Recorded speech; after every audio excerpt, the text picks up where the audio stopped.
राजस्थान की आरएएस महिला अधिकारी पूजा मीणा पिछले 2 दिनों से सुर्खियों में बनी हुई हैं। महिला अधिकारी पूजा मीणा को एक स्थान से दूसरे स्थान पर पोस्टिंग देने और फिर वहां से ट्रांसफर कर देने के मामले को लेकर सरकार वर्सेस पूजा मीणा के बीच विवाद चर्चा का विषय बना हुआ है।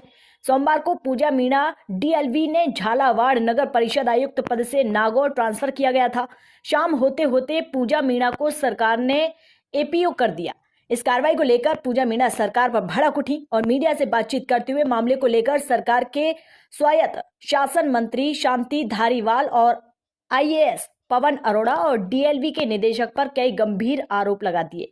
पूजा मीणा के इन आरोपों के कुछ वीडियो भी सोशल मीडिया पर जमकर वायरल हो रहे हैं। सरकार ने एक के बाद एक पूजा मीणा को लेकर 2 दिन में 3 आदेश जारी किए, लेकिन बुधवार शाम तक पूजा मीणा ने एक भी आदेश की पालना नहीं की। झालावाड़ नगर परिषद आयुक्त की कुर्सी पर डटी रही। इधर डीएलवी के आदेश पर सचिव अशोक शर्मा ने भी ज्वाइन कर लिया, लेकिन मीणा कुर्सी छोड़ने को तैयार नहीं हुई।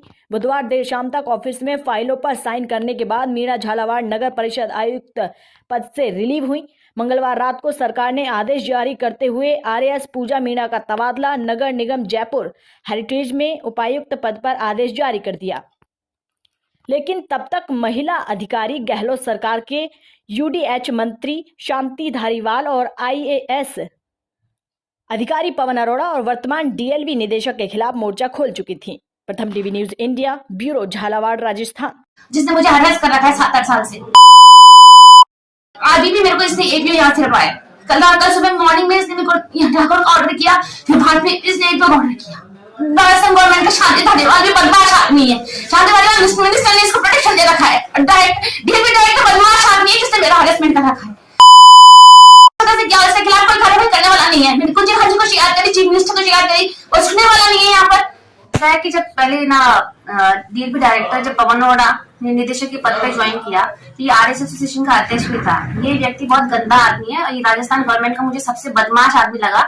जो मुझे जब से डीएलवी डायरेक्टर था तब से ये आदमी मुझे हर जगह हरेस कर रहा था। इसने जब डीएलवी डायरेक्टर आया तो इसने मेरे लिए 5 औरतों का बदमाश औरतों का ग्रुप बनाया। उसमें नीतू बारूपाल, महिमा डांगी, मोनिका सोनी, प्रीति पवार, अलका मीना, इन 5 औरतों को लिया।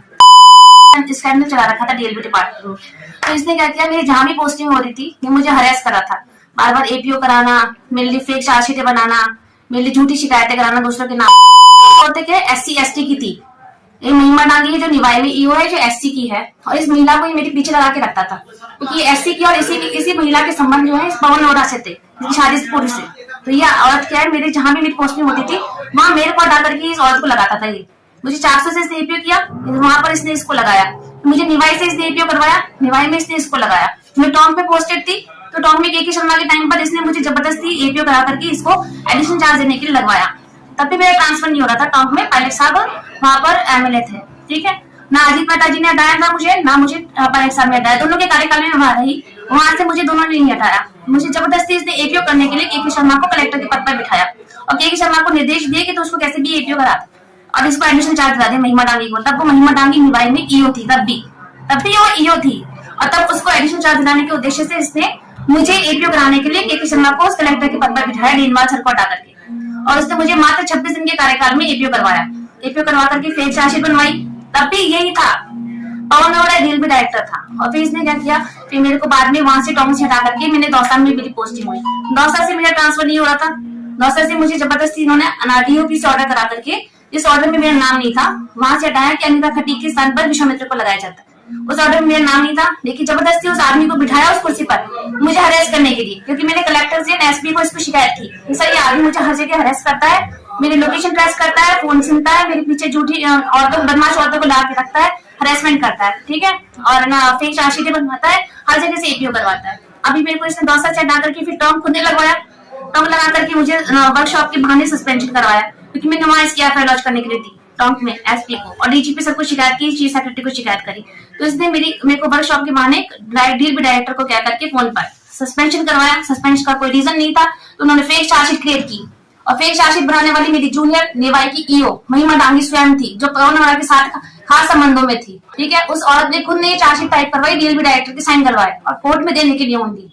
सिर्फ कोर्ट में देने के लिए चार्जशीट बनाई गई, क्योंकि कोई कोर्ट में देने का कोई रीजन नहीं था सस्पेंशन, ठीक है। सस्पेंशन का देने का कोई रीजन नहीं था, तो उन्होंने मुझे सस्पेंड किया और कोर्ट में एक झूठा दस्तावेज पेश किया 16 सीसी की चार्जशीट बना करके, और फिर मैंने कोर्ट से ऑर्डर करवाया रिवोकेशन का और कि आप इसको रिवोक करेंगे और उसके बाद अगर आपके पास कोई रीजन है, कोई रिकॉर्ड है तो आप सुनवाई करेंगे। डायरेक्टर के पास कोई रीजन नहीं था, तो इसने पहले फिर भी डायरेक्टर ने पहला एक ऑर्डर निकाला मेरे लिए कि इसको सस्पेंशन से बाहर करते हुए प्रतापगढ़ लगाया जाता है और जांच को विचाराधीन रखा जाता है। पर लेकिन मेरे खिलाफ कोई भी रिकॉर्ड नहीं था, तो मैंने डायरेक्टर को वापस शिकायत करी कि आपने मेरी भाली शब्द कैसे यूज किया, इसमें आप रिवोक कीजिए, और आपके पास जब कोई रिकॉर्ड नहीं है तो आप मेरी सुनवाई कैसे करेंगे। तो भी इसने मेरे खिलाफ सुनवाई का फिर उसने निरस्त किया, इस ऑर्डर को विड्रॉ किया। मेरे 5 महीने इसने मुझे जबरदस्ती सस्पेंशन रखा उस बदमाश आदमी पवन होड़ा के कहने से। ये बदमाश आदमी एक ही है जो मुझे राजस्थान जिसने मुझे हरास कर रखा है 7-8 साल से। अभी भी मेरे को इसने एपीओ यहाँ से लगवाया। कल सुबह मॉर्निंग में इसने मेरे को ठाकुर का ऑर्डर किया, फिर बाद में इसने एक दो ऑर्डर किया। राजस्थान गवर्नमेंट का शांति धारीवाल भी बदमाश आदमी है, शांति धारीवाल मिनिस्टर ने इसको प्रोटेक्शन दे रखा है। डीएलपी डायरेक्टर बदमाश आदमी है जिसने मेरा हरासमेंट कर रखा है। क्या इसके खिलाफ कोई कार्रवाई करने वाला नहीं है। मैंने कुछ को शिकायत करी, चीफ मिनिस्टर को शिकायत करी, वो सुनने वाला नहीं है। यहाँ पर मेरे को बार 7-8 साल से बदमाश एक आदमी और पावरफुल है, वो पद का दुरुपयोग करता है, मेरे डिपार्टमेंट के अधिकारी से मिलकर मेरे को हरेसमेंट करता है। अभी आपके सामने एक साक्षात उदाहरण है, मुझे इसने एपीओ किया और फिर जब पहले सुबह नागौर को ऑर्डर किया, फिर एपीओ किया, झाड़ू लगा मेरे परिवार से दूर करके फिर यहाँ काम करने लगे, तो मेरे काम को डिस्टर्ब करने का छोड़ा क्या था, मेरे को एपीओ करा दिया।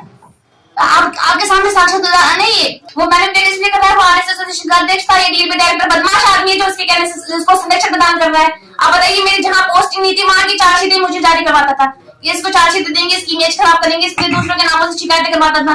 मेरा फोन सुन रहा है, मेरी लोकेशन ट्रेस करा रहा है, मेरे पीछे करवा रहा है, बदमाश औरतों से ऐसे ग्रुप बनवा रहा है। तो मैं जोड़ ना सकी, इन औरतों को मेरे पीछे लगा के रखता है, उन औरतों को अधिकारी से जोड़ता है कि वो उनको फंसा के रखे, ताकि वो मेरे से जुड़ेंगे तो इनकी सच्चाई उजागर होगी।